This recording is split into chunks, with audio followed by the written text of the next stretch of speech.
Cette vidéo vous est présentée par la boutique lilojeu.ca, un service personnalisé par une équipe de passionnés d'ici.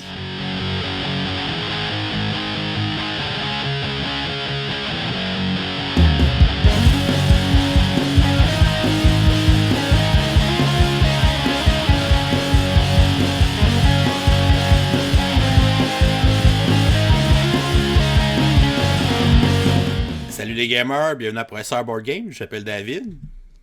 Moi, c'est LP. Aujourd'hui, on se retrouve pour un top 10, en fait, qui va être un top 5, là, parce qu'on a choisi une catégorie peut-être un peu plus nichée que d'habitude. On va vous parler aujourd'hui des jeux de Tower Defense. Qu'est-ce que ça mange en hiver, LP, des Tower Defense? Dans le fond, le thème il est inspiré beaucoup des jeux vidéo. Là. Grosso modo, souvent, c'est des jeux coopératifs, mais pas nécessairement toujours. Mais grosso modo, on va avoir des séries de jeux où il y a des vagues et des vagues d'ennemis qui viennent vers nous et on tente de s'arranger pour qu'ils s'écrasent et de les repousser. C'est généralement des jeux de survie où il faut durer le plus longtemps possible ou marquer un certain nombre de points ou éliminer tant d'ennemis avant la fin d'un certain nombre de rounds. Mais grosso modo, des lignes d'ennemis qui viennent s'écraser contre les remparts de notre château. Tower Defense. Ouais, puis moi je suis un gros fan de jeux vidéo dans ce style-là. Il y en a eu beaucoup dans les dernières années aussi sur mobile, donc sur tablette, téléphone. C'est un jeu qui est super populaire sur forme d'application. Il y en a plein, il y en a un puis un autre, là, des Tower Defense. Ouais, parce que souvent c'est des jeux que les ennemis avancent automatiquement, puis d'autres dans le fond c'est que tu construis tes trucs autour pour les attaquer, puis bon, tu essaies d'avoir les stratégies, il y a des ennemis qui ont des habiletés, toutes sortes de choses. Fait que ça fait des jeux qui sont super le fun à jouer en jeu vidéo, mais il y a quelques jeux de société qui existent qui ont repris le principe du Tower Defense et qui ont essayé de nous faire vivre l'expérience sur un jeu de plateau. Ça n'a pas toujours été bien réussi. On en a joué quand même plusieurs, mais on a décidé de faire un top 5 parce qu'il n'y en a peut-être pas tant qui ont bien réussi à refaire cette expérience-là de Tower Defense en jeu de plateau. Ouais, c'est un genre quand même assez difficile à faire, justement, parce que dans les jeux vidéo, il y a beaucoup de choses qui sont automatisées. Là. C'est de la planification, puis tu essaies de voir pour comment tu vas placer tes tours et tes trucs pour que les ennemis s'écrasent là-dessus en chemin. En jeu de plateau, c'est un petit peu plus difficile à faire. Moi aussi, j'ai eu de la misère à me rendre à 10. C'est avoir fait un vrai top 10, qu'on a 10 chacun, mes 2-3 derniers choix, ils auraient été là un peu par défaut. Ouais, moi aussi, c'est des jeux que souvent j'ai même plus ou que j'ai joué une fois puis c'est comme c'était plutôt bof. Fait que c'est pour ça qu'on a décidé d'arrêter notre liste à 5 chacun. Fait qu'on va faire un top 5 des meilleurs jeux de Tower Defense, de jeux de société.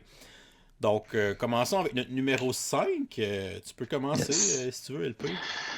Je vois, moi, mon numéro 5, dans le fond, c'est un jeu qui a 2 éditions différentes, 2 boîtes de base différentes qu'on peut l'acheter. Les deux sont tout aussi bonnes l'une que l'autre. Il y a un petit défaut dans le jeu sur lequel je reviendrai. C'est un jeu de cartes, principalement, qui s'appelle Xenoshift, ou la deuxième forme de base qui est de Xenoshift Dreadmire, si je ne me trompe pas. Ouais, il y a Onslaught et Dreadmire. Onslaught, c'est le premier, oui. Onslaught, c'est le premier. Dreadmire, c'est le deuxième. Dans le fond, qu'est-ce que c'est que Xenoshift? C'est d'abord et avant tout un deck building. Les joueurs vont avoir des cartes qui représentent les unités qu'on a, des espèces de soldats, des médics, etc. Puis on va avoir des cartes qui vont représenter les équipements qu'on peut mettre à nos soldats, fait que des couteaux, des armes, des bombes, des armures, des trucs comme ça. Puis l'idée, c'est que quand on va piger nos cartes, on va les placer sur une espèce de ligne qui est devant nous, où on peut placer, si ma mémoire est bonne, c'est 5 cartes. Puis là, on va placer 2-3 soldats, quelques cartes d'équipement sur les soldats qu'on veut mettre, etc., etc. Puis, quand tout le monde a fait cette mise en place-là qui est simultanée, après, dans l'ordre de tour de jeu, ben là, on va distribuer des cartes face cachée sur la ligne de chacun des joueurs, puis on va révéler ces cartes-là une à une, puis ils vont affronter les soldats qu'on va avoir placés. Fait que si on a mis suffisamment de défense, il va survivre. Si on a suffisamment d'attaque, il va tuer le premier boss, puis on va révéler la deuxième carte, puis comme ça. Puis toutes les cartes qu'on réussit pas à tuer, ben, ils vont infliger des dégâts à notre base. Puis il faut toffer 9 rounds comme ça. Puis sa grande twist du jeu, l'une des raisons pour laquelle il est sur ma liste, c'est que c'est un deck building où on peut acheter des cartes puis les donner à d'autres joueurs. Fait qu'on va vraiment se concentrer sur les forces que nous, on a, parce qu'on a un petit pouvoir qui est unique à nous.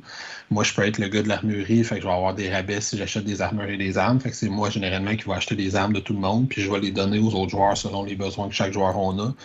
C'est aussi un deck building où tes cartes vont s'améliorer au fur et à mesure que tu avances. Fait que t'as pas besoin, c'est pas un deck building que tu as besoin d'acheter des nouvelles cartes de monnaie. Elles se remplacent seules au fur et à mesure. Elles s'améliorent seules au fur et à mesure que la partie s'avance. Fait qu'il y a des belles twists à l'intérieur du jeu. C'est vraiment un bon deck building. Là où j'aurais un seul petit bémol, c'est qu'il est long. Les 2 derniers tours de jeu sont longs. Il aurait fallu qu'il soit 6-7 tours de jeu au lieu d'être 8-9 tours de jeu. Et malheureusement, c'est un des rares jeux que je possède qui souffre du fait d'avoir une version Kickstarter, dans le sens qu'il y a trop de stock. Fait que je vous suggérais vraiment, si ce que je vous dis, ça vous parle, achetez juste une boîte de base avec pas d'extension, puis essayez pas de trouver les versions Kickstarter qui a 3000 affaires de plus parce qu'il y a tellement de petits paquets de cartes supplémentaires qui s'ajoutent que ça rallonge le jeu pour rien. Alors qu'il est déjà suffisamment long. Si on a juste une version de base, là, il y a une durée qui est intéressante. Mais il y a quand même, selon moi, juste un petit tour de trop à la fin. Mais sinon, à part ça, là, vraiment des belles mécaniques, puis une twist originale du fait qu'on la phase d'achat de cartes, on la fait toutes de façon simultanée. Nos cartes viennent directement dans nos mains quand on les achète, puis on peut les jouer sur n'importe qui autour de la table pour essayer de profiter des forces de chacun. Fait que ça, c'est vraiment intéressant. Fait que mon choix numéro 5, Xenoshift, Dreadmire ou Onslaught, selon votre préférence. Moi, j'ai déjà eu Onslaught quand même longtemps avant de m'en débarrasser, mais c'est un jeu que j'avais beaucoup aimé. Il était très thématique aussi. Ceux qui aiment les films de science-fiction de tuage d'aliens là, à la Starship Trooper, les patrouilleurs de l'espace, c'est littéralement ça en jeu de société. Là. Ouais. Oh, la thématique est le fun. On est des espèces de soldats qui protègent des scientifiques sur une planète où il y a plein d'aliens qui essayent de venir les tuer pendant qu'on mine la place. Là. Puis les monstres sont de plus en plus difficiles. Là. Il y a vraiment une première vague de monstres, une deuxième vague qui est plus difficile, puis une troisième vague qui est encore plus difficile. Il y a des boss à la fin de chaque vague qui sont vraiment tough. Fait que quand tu revois ta carte, t'es là, ah non, c'était exactement ce monstre-là qu'il fallait pas que je pogne avec les bonhommes que j'avais placés. C'est super bien fait. Il y a beaucoup de belles décisions tactiques. Il est juste un petit peu long. Ouais, moi aussi, je suis d'accord avec ça. C'est vraiment l'effet de sa petite longueur qui a fait que. À chaque fois que je voulais jouer, je suis comme, j'ai-tu 3 heures devant moi? Parce que oui, si tu te rends jusqu'à la fin des 9 rounds, ça peut durer 3 heures une game de Xenoshift. Mais bon, le principe du jeu était très cool. Puis l'esprit de Tower Defense est quand même bien présent à l'intérieur du jeu. Là. Donc, une belle réussite pour ça, pour Xenoshift. Un des rares jeux de Simon qui n'a pas de figurine. En effet, il y en a quelques-uns, mais il n'y en a pas beaucoup. Moi, mon numéro 5, j'y vais avec un petit jeu québécois. J'ai choisi Goblivion. Ouais. Donc, il y a aussi un petit jeu de cartes de deck building de notre ami Jean-François Gauthier. Donc, Goblivion, on va partir avec un deck qui est vraiment dégueulasse. Puis le deck représente tes villageois, donc les gens dans ton village qui veulent se défendre. Les paysans. Ouais, c'est ça, c'est vraiment les paysans, c'est pas des gens entraînés au combat. Fait qu'ils veulent se défendre, fait que les cartes sont vraiment mauvaises. Et la beauté du jeu, c'est qu'on va justement améliorer ou entraîner nos paysans, en fait. Donc on va réussir à changer des cartes pour les entraîner, pour qu'ils deviennent des soldats. Donc, il va donner un chevalier, un archer ou peu importe. On va avoir certains nombres de cartes qu'on va pouvoir utiliser pour les entraîner. Puis après ça, on va évidemment retourner des cartes qui vont représenter des ennemis qu'on va devoir vaincre avec nos paysans ou nos soldats qu'on a entraînés. On a aussi les ennemis certains ennemis qui vont devenir aussi des cartes qu'on va pouvoir utiliser. Fait qu'il y a beaucoup de recyclage de cartes, si on peut dire, là, dans ce jeu-là. Donc, on va beaucoup jouer avec notre deck, on va beaucoup le changer, l'améliorer. Puis, tu sais, j'ai jamais vu un jeu où tu commences avec un deck aussi mauvais, là, mais c'est tellement bien thématisé à l'intérieur du jeu que ça le rend très, très cool pour ça. Donc, belle réussite pour un petit jeu québécois, là, Goblivion. Puis, un paquet de boss différents. Fait qu'à chaque partie, on n'aura pas nécessairement le même boss à la fin. Dépendant de comment on s'est construit, ça se peut que ça marche vraiment pas contre le boss qu'on a choisi. Fait que des fois, ça peut faire des petites frustrations à ce niveau-là, mais le principe du jeu est super intéressant. C'est un jeu solo à la base, mais il y a aussi une variante pour jouer à deux. Moi, j'aime mieux jouer en coop que jouer en solo pour ma part. Moi aussi, je le trouve meilleur. Il y a plus de décisions tactiques aussi, parce que tu peux jouer des cartes dans le champ de ton adversaire. Fait que tu as plus d'options en payant de ta nourriture. Là. Ouais, effectivement, la partie coop, l'entraide qu'on peut faire entre les joueurs est très cool à l'intérieur de Goblivion. Fait qu'un beau petit succès, puis ça reprend encore une fois bien l'esprit d'un jeu de Tower Defense qui est représenté par un deck de cartes qui est rempli d'ennemis, puis éventuellement à la fin, qui va avoir le boss à affronter. Donc, c'est mon numéro 5. pour les jeux de Tower Defense, Goblivion. Bon choix. Je continue donc avec mon numéro 4. Mon numéro 4, c'est l'un de mes 2 jeux que je dirais dans ma liste qui est vraiment purement dans l'esprit du Tower Defense, c'est-à-dire que j'ai un château dans le milieu du plateau. Il y a des ennemis qui arrivent des 4 côtés du château et qui vont tenter de démolir cet ennemi-là. C'est un jeu qui s'appelle Besiege. Ce jeu-là, je tiens à préciser que pour qu'il soit dans ma liste, je dois tricher un peu et il y a 2 règles à l'intérieur du jeu que je modifie à chaque fois que je joue et que c'est un consensus assez général, qu'il y a 2 règles qui sont problématiques, qui rajoutent trop de hasard dans un jeu qui a déjà beaucoup de hasard. Une règle concernant la tour puis une règle concernant des cartes que tu vas piger dans les différents lieux du château. Mais grosso modo, qu'est-ce que c'est Besiege? On a un château, c'est un jeu coopératif encore une fois, on le voit très bien cette image-là. Il y a 4 gros plateaux autour de notre château qui sont divisés en 3 lignes d'ennemis. Puis l'idée, c'est qu'il y a une espèce de grand portail maléfique là, qui s'est ouvert sur un autre monde. Puis il y a des ennemis qui sortent de là. Puis nous autres, on envoie une espèce de petit éclaireur à travers le champ pour aller chercher Merlin, en quelque sorte. Puis Merlin va revenir pour fermer le château, pour fermer le portail pour nous sauver. Fait qu'on a 2 jobs à faire. Il faut évidemment empêcher que les ennemis rentrent dans le château. S'il y en a un qui se rend, on perd la partie. Fait qu'il faut les éliminer au fur et à mesure qu'ils avancent. Puis là, on va se promener autour du château en prenant différentes actions. On va prendre une espèce de grosse catapulte pour lancer des pierres là-dessus. Chaque joueur a des habiletés spéciales. On va monter de niveau en débloquant des nouvelles habiletés. On peut visiter différents lieux pour aller chercher du meilleur équipement, gagner de l'expérience, gagner de la nourriture, plein de trucs comme ça. Assez classique. Puis, il faut aussi clairer un chemin, ouvrir un chemin pour notre éclaireur. Fait qu'il faut décider de quel côté il part et s'assurer que lui, sa ligne, la ligne où notre éclaireur se situe, est toujours vide d'ennemis. Éventuellement, il y a un gros boss qui va popper. Puis quand l'éclaireur va sortir du plateau, le tour d'après, on va décider par lequel des 4 plateaux il revient. Et il faut toujours s'assurer de lui ouvrir un chemin, fait que lui vider une ligne complètement. Il ne faut jamais qu'il soit sur la même case qu'un autre, que des ennemis. Donc, il y a plein de belles petites mécaniques, mais le jeu n'a malheureusement pas été super populaire, entre autres parce qu'il y avait des problèmes dans la première édition, dans la première version des règles. Il y avait des affaires qui rajoutaient juste trop de hasard, puis ça en était frustrant. Mais ça a été corrigé depuis avec des versions fan-made, puis des corrections des errata qui ont été mises en ligne depuis. Fait que si on peut mettre la main sur ce jeu-là, il est relativement facile à trouver de seconde main aujourd'hui.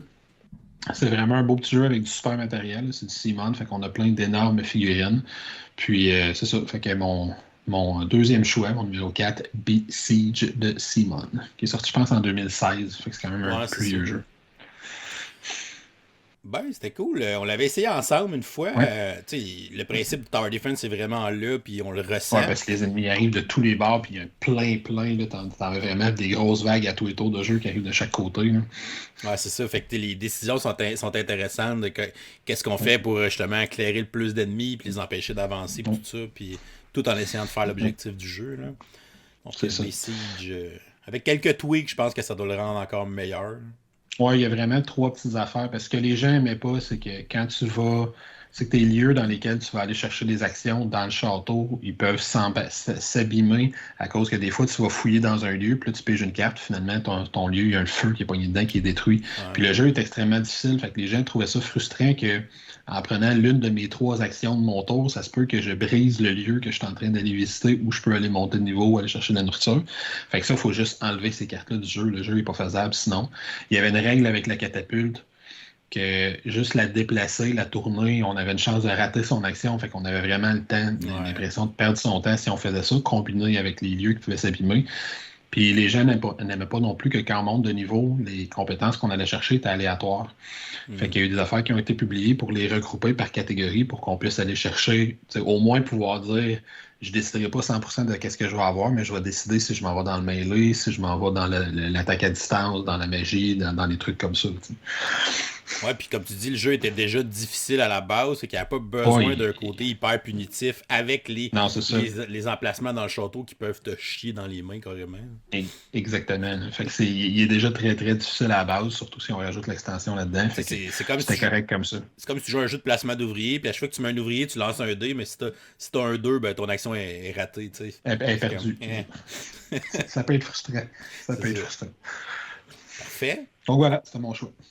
Mon numéro 4, moi je vais avec mon jeu vidéo préféré de Tower Defense, qui est Kingdom Rush, Je me doutais qu'il serait là. Qu'il y a eu une adaptation au jeu de société l'année passée, puis qu'il va y avoir une saison 2 aussi qui devrait arriver, j'imagine, en 2022. Là. On fait une autre campagne l'année passée.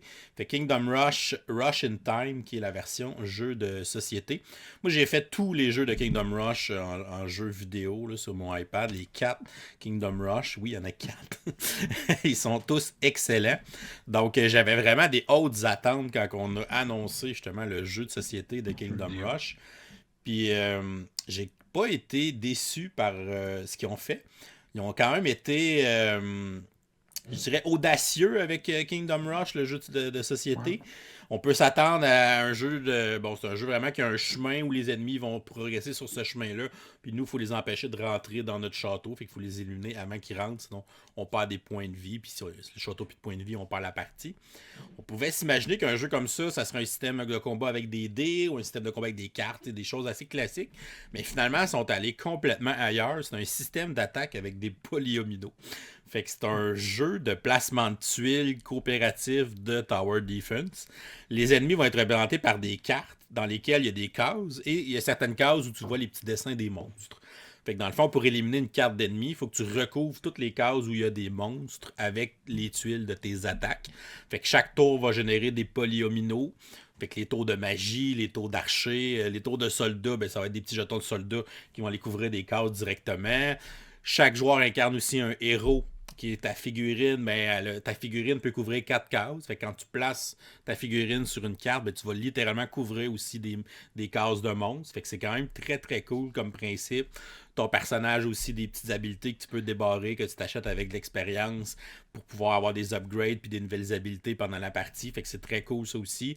Les tours aussi, on a un système d'amélioration. Fait qu'on peut jouer nos tours pour générer des tuiles pour attaquer. Mais on peut aussi... garder des tours pour les passer à l'autre joueur, pour les faire améliorer, pour les upgrader de niveau. Parce que les tours ont 4 niveaux. Évidemment, plus ils sont hauts, ben, plus ils vont donner des polyomino qui sont gros. Ils ont même des tours qui ont certaines habiletés.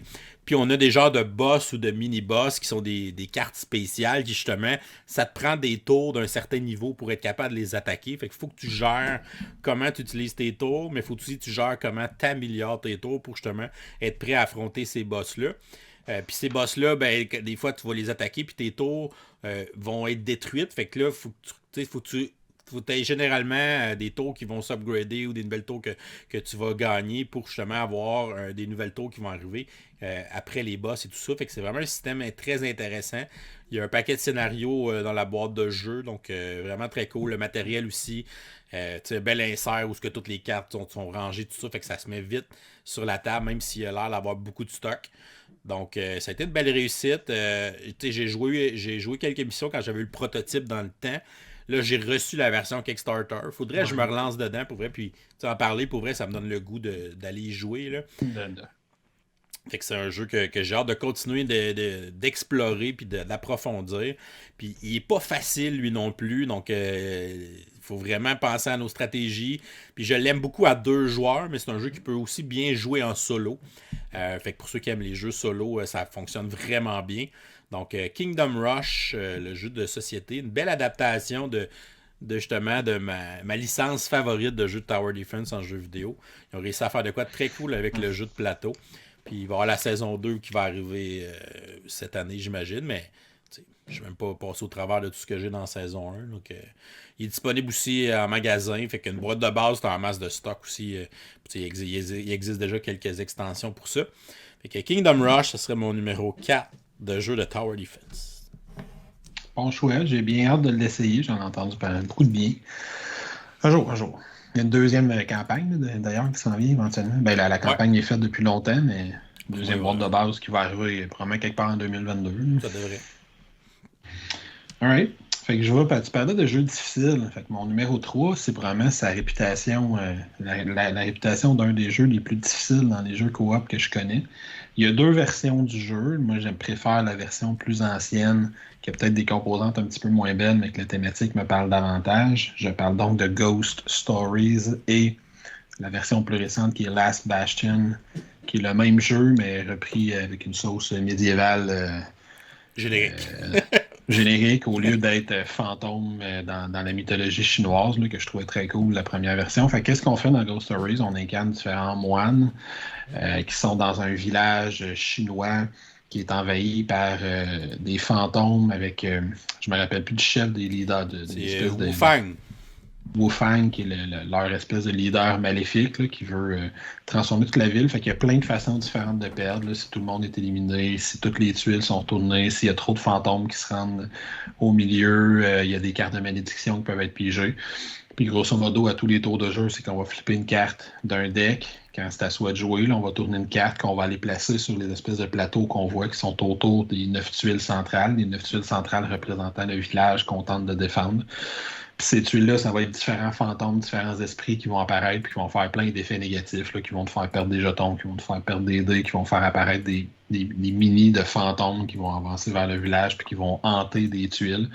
Puis nous, on va tenter de se déplacer à travers le village puis de prendre différentes actions dans le village tout en repoussant ces fantômes-là avec des jets de dés qui sont vraiment statistiquement contre toi à la base, les dés. Quelque chose comme une ou deux chances par dé d'avoir le symbole que ça te prend. Fait que là, il faut vraiment que tu ailles prendre des actions pour affaiblir des fantômes ou te ramasser des jetons qui vont te permettre de combler les résultats que ça te manque quand tu rates tes jets de dés. Ça prend une grande collaboration entre les joueurs pour qu'on optimise les pouvoirs de chacun. Chaque moine a son petit pouvoir spécifique qui lui est attribué. C'est un très, très beau jeu. Quand je parle de l'ancienne version, il y a peut-être juste les mini qui étaient de leur époque, si je peux dire. Mais j'aimais beaucoup le visuel qui était sur les tuiles, puis c'était un jeu extrêmement difficile. Probablement mon pire ratio de victoire dans un jeu coop de tous les jeux que je possède. C'est clairement en bas de 20%, je pense, de ratio de victoire à Ghost Story. Puis j'ai joué au moins une trentaine, une quarantaine de parties à ce jeu-là, puis je dois avoir remporté 5-6 fois. Là, ça doit être quelque chose comme ça. Ça doit être pas loin de 10%. Mais vraiment un super beau jeu, super bon jeu si on aime le concept là, de Tower Defense. Fait qu'il faut se promener à l'intérieur de ce petit village-là, puis on peut aller affronter juste les fantômes qui sont adjacents à la case où on se trouve. Fait qu'il faut calculer c'est qui les fantômes, c'est qui les esprits qui vont avoir les effets les plus négatifs, qu'on a vraiment besoin de s'en occuper immédiatement. Le deck est composé de façon aléatoire à partir d'un gros deck commun en début de partie. Fait que des fois, on va être malchanceux, puis tous les fantômes les plus difficiles sont dans notre partie, puis des fois, on va être un peu plus chanceux. Puis il y en a quelques-uns dans les plus toughs qu'on n'affrontera pas, ceux qui sont niveau 4. Là, ça leur prend vraiment beaucoup de résultats puis de jetons pour être capable de battre. Avec une belle thématique. Last Bastion va l'avoir repris exactement le même principe avec un plateau similaire. Le matériel va être de meilleure qualité, les tuiles, les figurines, les mini. Par contre, la thématique est médiévale générique, fait qu'on a moins de... Je me rappelle même plus c'est quoi les ennemis que tu affrontes quand tu flippes les cartes. J'ai joué 2 fois à Last Bastion. Fait que moi, j'ai gardé Ghost Stories, puis j'ai pas été chercher Last Bastion. Mais très, très bon jeu de Tower Defense. Moi aussi, je l'ai encore, puis c'est le genre de jeu qu'à chaque année... Il y a des parties qui se jouent sur la table. Fait que même après tout ça, c'est un jeu de 2008. C'est presque aussi vieux que Pandémie. C'est sûr que c'est un jeu qui a eu moins de succès parce qu'il est très difficile. Puis justement, ce côté-là, peut-être un peu punitif et tout ça, ça a peut-être moins élevé chez beaucoup de joueurs. Mais si vous voulez un jeu avec du défi, c'en est un très bon. Là. C'est probablement un des premiers jeux qui s'est vanté d'être si difficile que ça. Ouais. Dans les jeux coop, là. Ouais, vraiment. OK. Voilà, mon numéro 3, Ghost Stories. Très bon choix. Ouais, je me doute qu'on va en reparler. Peut-être, ouais. Mon numéro de choix, j'y vais avec Bad Bones. J'ai pas joué à celle-là non plus. Tower Defense où on va affronter des squelettes. Bad Bones, très cool comme jeu. Il y a plusieurs modes de jeu. Tu peux jouer en compétitif, tu peux jouer en coop, tu peux jouer en solo. Fait quand même assez versatile comme jeu. C'est un jeu où on va avoir un plateau sur lequel il y a notre petit château au début. Bon, ça, c'est plus un prototype, là, mais bon, ça c'est... Okay. Je vais essayer de trouver des belles images là, en même temps que je parle. Donc, on va avoir un énorme sac avec plein de jetons de squelettes. Puis, on va ajouter des jetons sur notre plateau. Selon leur couleur, la couleur de la flèche du squelette, on va le placer à un certain endroit sur une ligne ou une colonne de notre plateau. Puis, en fait, ce qu'on va faire, c'est qu'il faut empêcher les squelettes de se rendre à notre tour qui est au centre de notre plateau. On va aussi avoir un héros sur notre plateau. Et on va mettre des pièges. Donc, on va avoir plusieurs tuiles de pièges où on va les placer à certains endroits pour catapulter des squelettes, pour les faire changer de ligne, pour espérer qu'ils sortent du plateau, pour les téléporter ailleurs. Fait qu'on peut manipuler puis contrôler un peu ce qui se passe avec les squelettes en utilisant nos différents pièges. On peut en tuer aussi avec des pièges. Puis on a notre héros qui peut se déplacer et lui aussi peut aller tuer les squelettes qui vont se trouver autour de lui. Fait qu'il faut vraiment bien utiliser ses pièges, bien manipuler son héros pour essayer de gérer tout ça. Donc, très, très le fun comme principe. C'est un jeu que j'ai déjà possédé. Je l'avais quand même joué plusieurs fois en solo. Je ne l'ai pas sorti souvent que ça en multijoueur. J'avais trouvé ça assez sympathique comme principe de jeu de Tower Defense. Puis c'est un jeu aussi, c'est ça que je disais, il y a plusieurs modes de jeu aussi, même dans le... il y a des jeux où il y a un mode où tu essaies de battre des waves comme un peu à l'infini, comme on trouve des fois dans des jeux Tower Defense, dans les applications. Où on peut avoir un certain nombre de squelettes qu'il faut qu'on réussisse à battre ou des trucs comme ça. Fait que bref, on peut choisir le mode de jeu qu'on veut jouer. Puis si je me souviens bien en compétitif, il y a certains squelettes que quand tu es dessus, je pense que tu vas les envoyer sur le plateau de l'autre. Fait que tu as aussi ce petit côté-là, back and forth, un peu à la Tetris. Là, que quand tu fais des trucs sur ton plateau, ben, tu vas nuire à ton adversaire. Fait qu'il peut aussi être le fun en compétitif, il peut être le fun en coopératif, il peut être le fun en solo. Fait qu'il y a quand même plusieurs façons de profiter de ce jeu-là. Donc la production était quand même très cool aussi. Les petits jetons de squelettes et tout ça dans le sac, le visuel était quand même très beau. Là. Ça se passe comme en hiver, tout est blanc et tout ça, avec les squelettes qui détonnent un peu. Donc j'avais trouvé très sympathique comme jeu de Tower Defense. Bad Bones, qui est sorti en 2019. Cool. On va essayer ça un moment donné aussi. Là, tu l'as plus, lui, c'est ça que tu dis? Je l'ai plus, malheureusement. À un moment donné, il fallait que je fasse du ménage. Pas puis, garder, c'est ça. Ouais. Je continue donc avec mon numéro 2, un autre jeu qui existe avec 2 boîtes de base différentes. La deuxième vient tout juste d'arriver. Je pense pas qu'elle soit disponible encore en magasin, mais on peut trouver la première. C'est un jeu qui s'appelle Set a Watch, qui n'est pas Tower Defense classique, dans le sens qu'on n'est pas dans un château à défendre avec des arcs qui attaquent de tous les côtés, mais qui a quand même exactement la même impression, parce que l'idée, c'est qu'on traverse différents lieux pour se rendre à un lieu final où on va affronter comme des espèces d'engeances, des esprits maléfiques. Puis, à chaque nuit, on établit un feu de camp. Puis, il y a des monstres qui viennent nous attaquer en ligne, là, qui forment une ligne de cartes. Puis on va avoir à les affronter autour de notre feu de camp. Fait qu'on voit un petit peu puis la boîte, c'est le plateau de jeu. Une petite twist intéressant du jeu. On la déplie là, avec une petite boîte magnétique qu'on déplie, puis tous les endroits sont indiqués directement sur la boîte. Fait que c'est un jeu qui va combiner 2 petites mécaniques. Il y a un très, très léger aspect de worker placement, de dice placement, parce qu'à tous les tours de jeu, il y a un joueur qui va rester au feu de camp pendant que les 3 autres aventuriers vont affronter la vague de monstres de ce tour-là. Celui qui est au feu de camp, il y a différentes actions à prendre. Il va lancer 3 dés, chaque joueur a 3 dés, puis il va aller les attribuer à différentes actions. On va faire des bûches pour que le feu soit plus fort. Si le feu est plus fort, on peut voir d'avance quels ennemis on va affronter. Il va pouvoir aller se soigner, il va pouvoir aller changer son équipement, il va pouvoir aller faire l'éclaireur pour aller voir c'est quoi les prochains lieux qu'on va affronter dans les tours de jeu suivants. Puis quand lui, il a fait sa petite pause de jeu, le jeu dure exactement 9 rounds de jeu, fait que chaque joueur va aller au campement 2 fois. Puis dans le dernier tour de jeu, au 9e tour de jeu, tous les 4 aventuriers vont affronter la dernière vague. Fait que pendant qu'il y en a un qui est au campement, les 3 autres affrontent une vague, puis c'est un jeu qui est du dice placement. Fait qu'on va retourner une coupe de cartes là, selon l'intensité de notre feu. On va voir les 2-3 premiers ennemis d'une ligne de 8, 9, 10 ennemis. Puis là, l'ennemi va avoir des habiletés spéciales, il va avoir des chiffres qui représentent sa force, là, sa défense.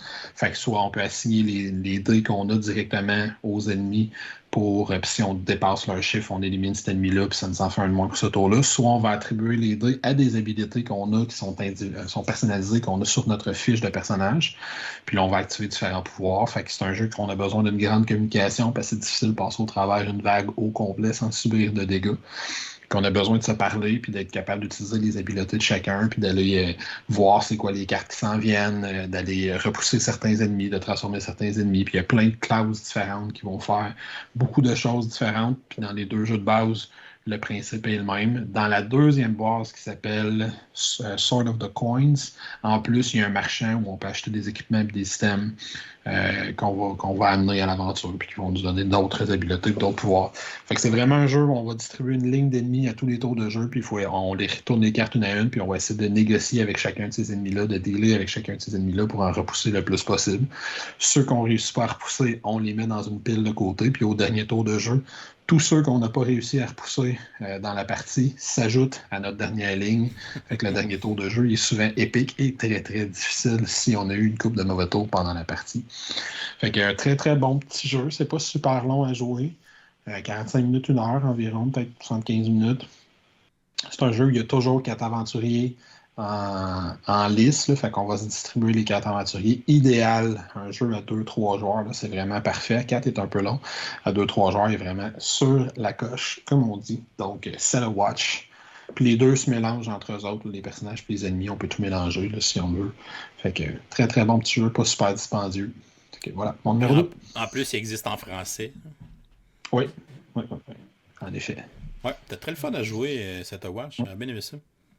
C'est vraiment agréable comme jeu. Là. C'est surprenant là, parce qu'il a l'air de rien quand tu l'ouvres. Là. Mais c'est vraiment. C'est une petite boîte. Puis c'est vraiment un une jeu de petite cartes, boîte, en fait. Là.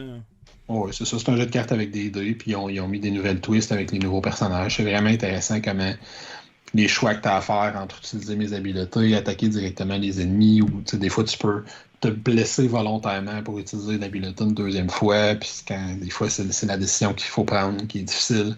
Fait qu'il y a vraiment un très très bon petit jeu de placement de dés puis de tower defense. Cool. Je vais avec mon numéro 2. C'est un vieux jeu de 2009 qui s'appelle Castle Panic. Ouais, mais tout extrait. Donc, c'est littéralement un jeu où on a un château au milieu du plateau, lui aussi. Et dans le fond, on doit se défendre de vagues d'ennemis, puis on doit passer au travers de tous les ennemis qui sont dans le sac. Là, ils ont sorti une version Deluxe l'année passée, mais je ne l'ai pas. Moi, j'ai encore ma vieille version là, avec des jetons qui font amplement la job. Là. Je me suis vraiment pas garoché sur la version Deluxe de ce jeu-là. C'est un jeu que j'aime encore beaucoup, mais c'est un jeu que ça va vite prendre des extensions pour augmenter le niveau de défi puis se garder engagé à l'intérieur du jeu. C'est un jeu de gestion de cartes à la base, coopératif. Fait que dans le fond, chaque joueur va avoir une main de cartes qui vont faire différents effets. On va avoir un plateau qui est divisé en 3 sections. Donc une section rouge, section bleue, section verte.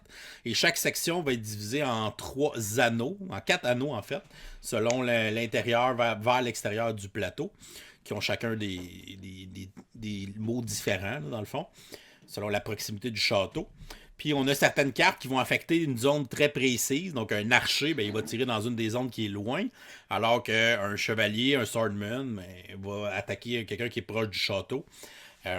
Puis évidemment, si la carte est rouge, ben, ça veut dire qu'elle peut attaquer dans la zone rouge. Fait que c'est très très spécifique.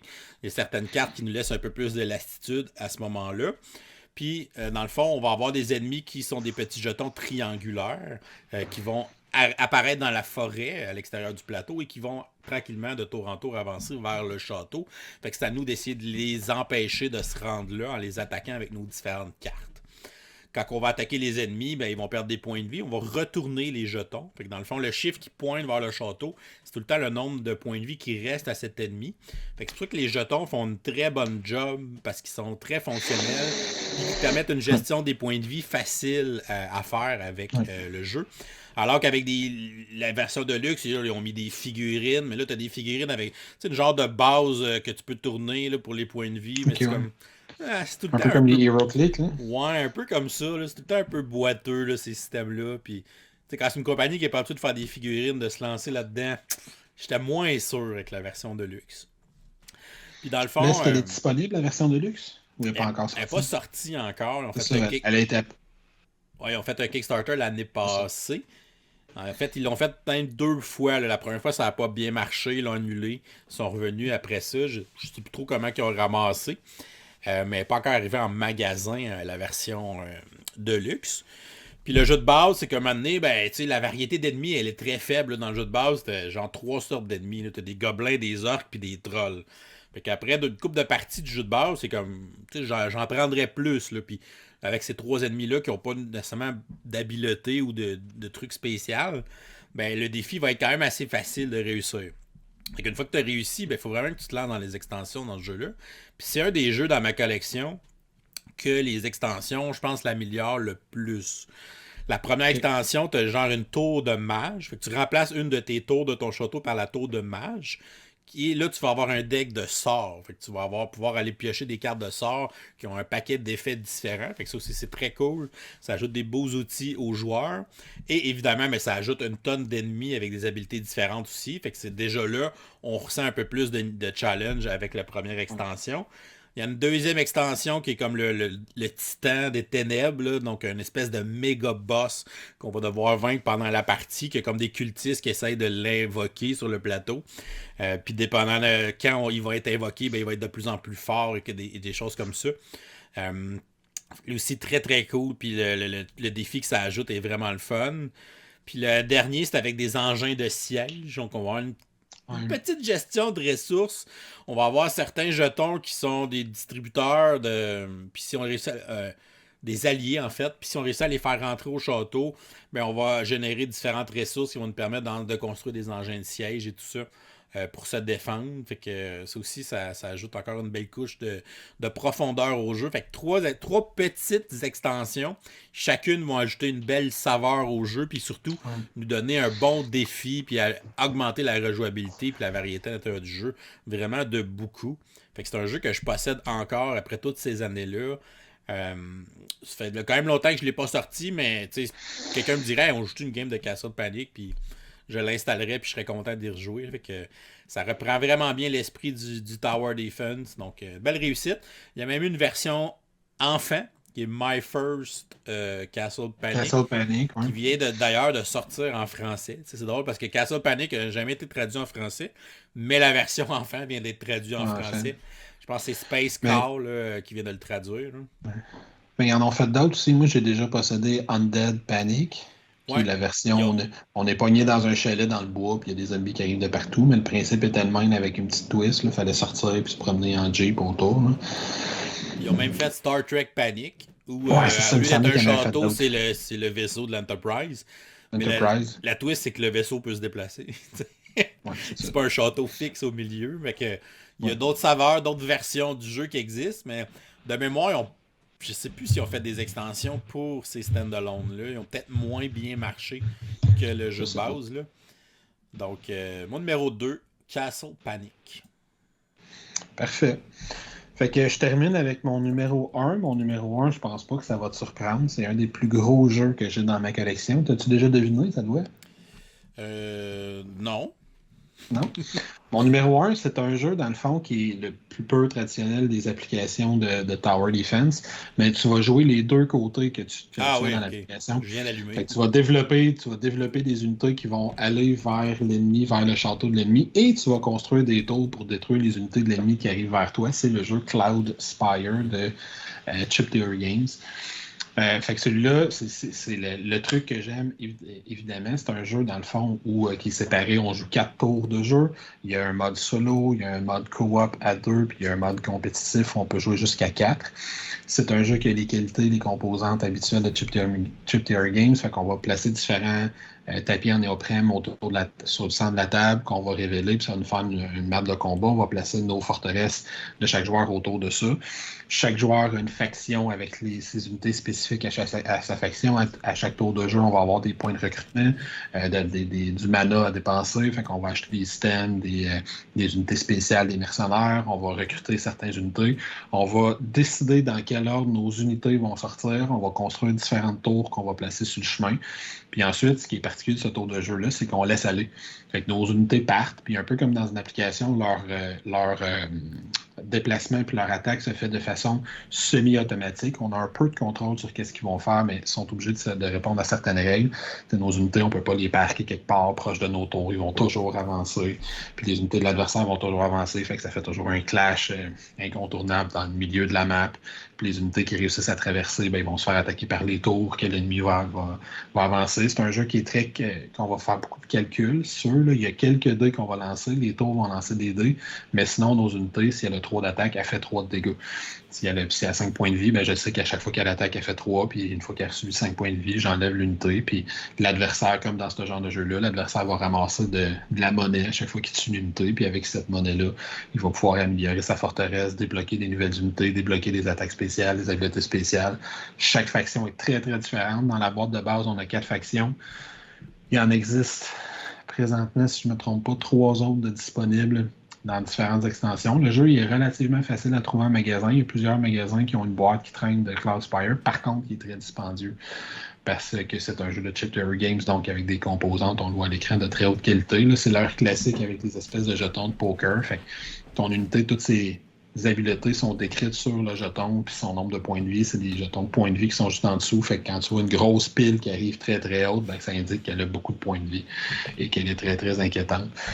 Mais c'est vraiment un beau jeu qui va combiner de la stratégie, de la programmation, de la gestion de ressources. Il y a une petite gestion de main de cartes. Tu vas avoir des cartes événements que tu dois gérer, certaines cartes que tu vas garder en main qui vont te permettre de faire des habiletés spéciales. Fait que vraiment un très, très, très bon jeu. Par contre, c'est vraiment dans toute ma liste, c'est de loin le jeu le plus difficile d'entrer. Là. Il est quand même assez complexe. Fait que ça te prend quelqu'un qui te le montre. Surtout Chip Theory Games, leur défaut, c'est leur livret d'instructions, je te dirais. Fait que ça prend quelqu'un qui te le montre pour l'apprécier à sa juste valeur, mais c'est un très, très bon jeu de type Tower Defense. Ça a l'air vraiment cool. T'as pas joué encore? J'ai jamais joué encore. C'est sur ma bucket list à quelque part, Cloudspire, parce que justement, il est réputé pour bien reprendre l'esprit du Tower Defense. Là, donc, c'est clair que c'est un jeu que je voudrais essayer éventuellement. Puis, au prix qu'il coûte, vu que t'as pas mal de stock de jeux là, je me suis dit, au lieu de me l'acheter, je jouerais que je te dirais que j'ai tout de Cloudspire. J'ai même l'extension avec les tours que tu vois, là, parce que normalement, c'est juste des piles de jetons. Les mini comme ça ne viennent pas dans la boîte de base. C'est un truc de luxe. C'est un truc de luxe, dans un jeu qui est déjà assez de luxe. Ça a de la gueule quand on regarde ça, par exemple. Ah ouais, c'est quelque chose. C'est le genre de jeu où tu passes à côté, puis tu te demandes qu'est-ce qui se passe, puis tu vas arrêter, puis tu veux jouer. Si t'aimes les Tower Defense, tu peux pas ne pas aimer Cloudspire. Si t'aimes le concept des Tower Defense, surtout qu'il se joue, il est le fun parce qu'un peu comme, je pense que c'est Bad Bones que tu avais dit, il va se jouer, tu peux jouer seul, tu peux jouer en équipe, tu peux jouer de façon compétitive, fait qu'il est intéressant aussi, il y a plusieurs façons de le jouer. Ah, vraiment cool. Donc voilà. Ouais, je m'en doutais que ça serait lui ton numéro 1, Cloudspire, quand on s'en avait parlé. Mon numéro 1, moi, ce serait pas une grosse surprise, parce que c'est un jeu qu'on a déjà parlé. Hein? Ouais, je m'en doutais qu'il serait là. Je vais aller avec Ghost Stories. Un classique en son genre. Ouais, je pense qu'il y a vraiment... Puis, ce qui est spécial de ce jeu-là, c'est qu'il a vraiment bien vieilli pour un jeu de 2008. Ouais. Tu sais, encore aujourd'hui, je suis pas gêné de le sortir, de le montrer à du monde. Puis, c'est le genre de jeu, justement, que vu que c'est super difficile... On joue une partie, on se fait planter. Hey, on enregistre une autre suite, mais j'ai le goût de ma revanche. C'est un jeu qui vient un peu te piquer puis qui te donne le goût de te relancer tout de suite puis de réessayer. Là. Ouais, parce que généralement, ta revanche, tu te refais planter. Ouais, aussi. Fait que Ghost Stories, non, je pense que c'est vraiment un beau jeu. C'est un jeu d'Antoine Bauza. On a dit tantôt, oui, il est sorti à une époque en même temps que Pandémie, puis il a peut-être été dans l'ombre de ce dernier. C'est peut-être pour ça qu'il a levé peut-être un peu moins. Puis c'est sûr que le niveau de difficulté, c'est pas tout le monde qui apprécie ça, qui veut jouer un jeu aussi difficile que ça.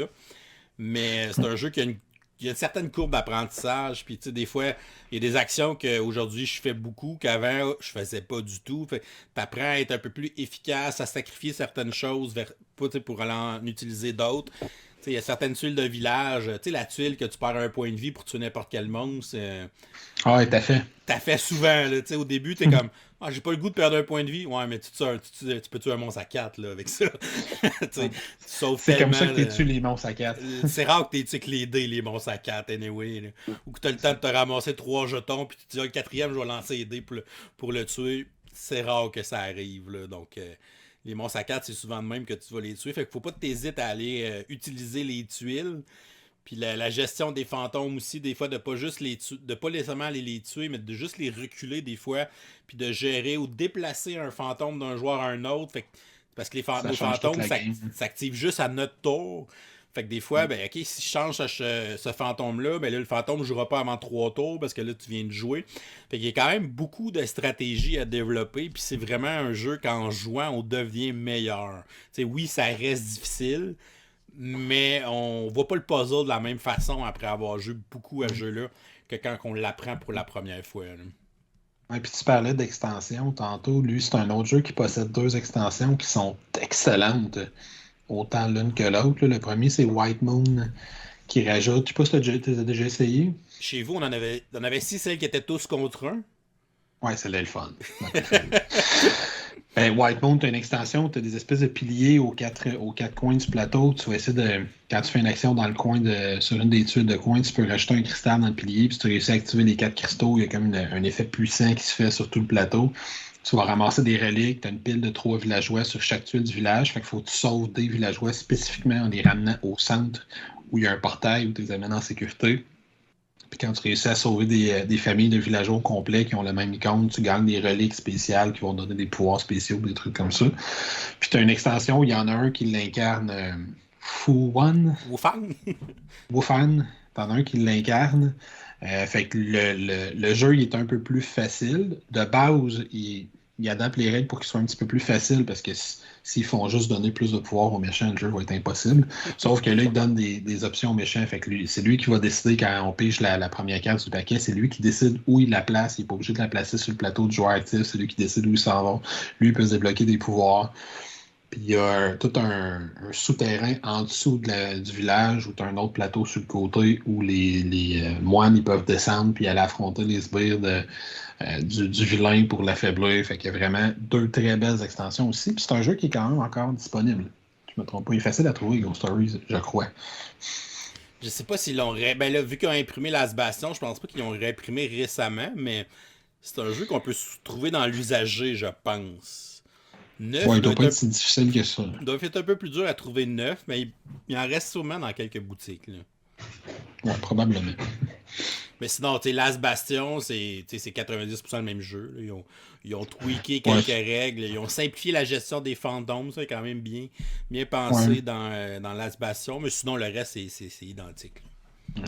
Il est un petit peu plus facile aussi, ça se peut-tu? Je pense que oui. Je pense qu'il y a une petite affaire un peu plus facile. Vu qu'ils ont simplifié les règles de fantômes, ça fait que c'est un peu plus facile à gérer, mais quand même, ça reste un bon défi pareil.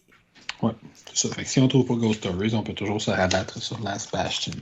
Voilà. Fait que c'est mon numéro 1, Ghost Stories, même après toutes ces années, qui se défend très bien comme jeu de Tower Defense. Rapidement, pour terminer, mon David, mention honorable. 2-3 titres que tu avais, en mention honorable. Mais moi, j'avais Sylvion, qui est un jeu dans le Oniverse, là, Onirim et tous ces jeux-là, là, qui était un où c'est la forêt qui brûle, fait qu'on doit essayer d'éteindre des feux, tout ça, fait que c'est un jeu de Tower Defense, là, le feu va comme progresser sur la forêt, puis il faut l'empêcher, puis le détruire. Fait que c'est un beau petit jeu de Tower Defense en jeu de cartes, encore une fois. Fait que j'avais lui que j'avais mis de côté. J'avais Set a Watch, moi aussi, que j'avais mis dans ma liste, que j'avais bien apprécié, là, que tu as parlé tout à l'heure. Un bon choix. Moi, j'avais vite comme ça, j'avais After the Empire, qu'il va falloir que je joue un peu davantage, qui est compétitif, là, où on est parti worker placement, où on va se bâtir un château, justement, puis après, il y a des envahisseurs qui arrivent de tous les côtés, puis il faut essayer de les repousser dans une petite mécanique qui est intéressante, puis lui, il est surtout impressionnant au niveau de ses composantes, parce que tu construis littéralement ton château, avec des murailles de plastique, puis des tours, tout ça. Puis j'avais mis, mine de rien, mais je n'étais pas certain, à ton avis, si je le considère comme un Tower Defense, mais les 2 versions d'Yggdrasil, où tu repousses comme les 6 dieux qui avancent en haut, surtout l'ancienne version, tu as les dieux qui avancent. Dans la nouvelle version, les dieux vont monter le long de l'arbre, littéralement, d'Yggdrasil. Mais dans les 2 cas, il faut toujours les repousser et les empêcher d'arriver. Puis si on réussit à les repousser suffisamment longtemps, on va gagner la partie. Fait que les 2 ils ont vraiment des belles mécaniques. Je pense. Ouais, ça, les 2 ont vraiment des belles mécaniques. Le nouveau, il est vraiment, en plus, extrêmement impressionnant sur une table. Oui. Avec son gigantesque arbre d'un pied d'eau en 3D, en bois qui tourne. Pas en bois, mais en carton qui tourne, puis qu'on se promène sur cette table-là. Fait que j'avais ces titres-là aussi. Ah, des bonnes mentions honorables. After the Empire, je m'attendais à le voir, mais bon, il doit avoir des petits défauts. Je vais être bien franc avec toi. J'y ai pensé quand on a commencé à tourner. Ah ouais! Fait qu'il y aurait probablement Probablement qu'il aurait pris le. J'ai complètement oublié. J'y ai pensé pendant qu'on tournait, fait que je vais en parler en arabe. Mon vrai top, il aurait probablement été 4e, puis Xenoshift serait sorti de la liste. Bon. Basic aurait été 5e. Ça serait probablement ça. C'est ça que ça fait quand on joue à trop de jeux, on en oublie. Ouais, c'est littéralement quand on a commencé à enregistrer, j'ai fait After the Empire, c'est où je le mettrais. Mais bon, ça arrive. Fait qu'il serait Xenoshift 6, Besiege 5, After the Empire 4, Ghost Story, Cell of Watch, Lost Spire. Il n'aurait pas touché à mon top 3. Voilà. Bon. Bon, ben super. Puis on serait curieux à la maison, les gens qui nous écoutent, c'est quoi vos jeux de société de Tower Defense favoris? Vous nous laissez ça en commentaire. Vous pouvez nous dire c'est quoi vos jeux de Tower Defense favoris en jeu vidéo. Ouais. Moi, ça m'intrigue moi aussi. Parce que je cherche tout le temps à en jouer des nouveaux Tower Defense aussi sur mon téléphone ou sur mon iPad. Fait que je suis toujours à l'affût de ça aussi. Fait que laissez-nous des suggestions en commentaire. Ça va être très apprécié. Merci LP d'avoir pris du temps pour enregistrer ce petit top 10. Merci de l'invitation. Donc, si vous n'êtes pas encore abonné à notre chaîne, vous pouvez vous abonner en cliquant le petit bonhomme en bas de l'écran. Sinon, vous pouvez nous suivre sur Facebook, Twitter, Instagram à Professeur Board Game. Et si vous aimez les vidéos qu'on fait, vous pouvez nous supporter sur notre page Patreon. On vous souhaite à tous une excellente fin de journée et continuez de gamer. Ciao!